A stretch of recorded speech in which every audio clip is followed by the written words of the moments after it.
Rudraksh as a seed, this tree mainly grows at certain altitude. Somewhere between 6,500 to 12,000 altitude is where Rudraksh grows in the Himalayan region.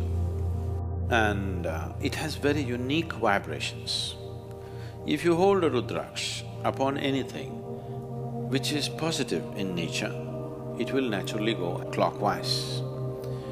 If you hold it on something negative, it will go anti-clockwise. If you hold it on something neutral, it will swing like a pendulum. I want to show you what it does, okay? This is just paper, all right? You know about this Rudraksh going clockwise, anti-clockwise, something? Okay. You must tell me which way it's going.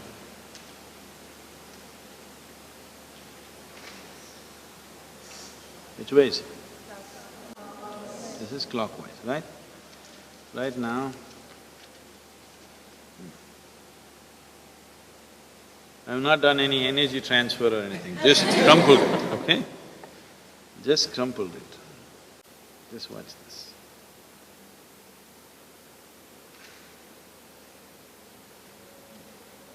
What's it?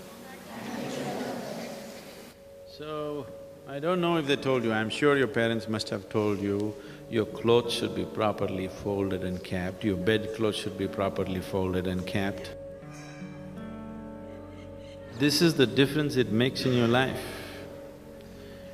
In this country, we were always told, after you wake up in the morning, if you do not fold your bedclothes, then devils will come and dance on it, demons will come and dance on it, and then when you go to sleep next day in those kind of clothes, it's going to affect your life. And that's just a dialectical way of expression, and it's true. What we call as a devil or demon is a negative form of life. What we call as a divine is a positive form of life. That which sustains you, that which enriches you is divine. That which affects you in a negative way is the demon. So just this paper, if you just crumple it and keep it, it attracts the negative form of energy. If you keep it properly folded, it becomes positive. This is why from everything to everything, how the house should be, where you should place what. If… I don't know, these days it's all going away, we are going by modern aesthetics. Otherwise, if my grandmother was here, everything where what should be what, everything should be in a particular way. In the house, if you go probably, if your mother comes from a traditional background, in the kitchen if you go, always salt and tamarind will be kept together, never separately. Do you know this? Is it so? Still maintained?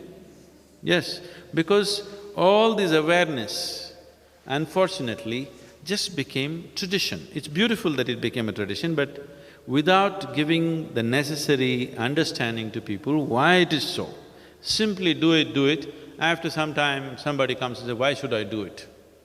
I'll keep tamarind on my head, salt somewhere else. It doesn't work like that. All these items have something to do with how you live, everything, how it should be kept. So the whole science of seeing how this human being can function at its maximum vibrance, even a simple peasant in this country knows about it without knowing about it, you know? He does not intellectually or consciously know about it, but he just knows this is how it must be done. Because the whole system of yoga was made into a cultural format and given to people because people saw the impracticality of teaching every aspect to every human being on the planet. So just make it culture and leave it to them. I want to see that for the next few generations later, as mothers would teach people, children to brush their teeth, yoga will just happen in their lives. This was so earlier. Earlier, Agastya Muni did this to the whole of southern peninsula, that in every home, everybody has an understanding of how to allow this being to attain to his full potential. So these things were made aware of, a simple thing like this. Many of you are already doing asanas for at least 6 months now, you could experience this. You keep 2 shirts, okay? one shirt you do like this, both washed clean ones. Do like this and keep it for 3 days, another one neatly fold it and keep it there. After 3 days, wear one, close your eyes and feel it, wear the other, close your eyes and feel it, just see how it feels. They're very different. So every aspect was brought into life. So what you see as this culture, because this is a land without God, this is a land without religion, this is just a certain science transmitted as culture. Because of various distortions, that science has become all distorted. Putting it back is not easy to the whole society.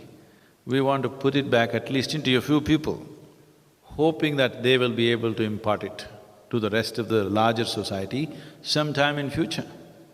If we produce 1,000 people who really perceive, understand and live that way, I'm sure these 1,000 people can impart it to 1,000,000 people. Those 1,000,000 people can do it to many more people.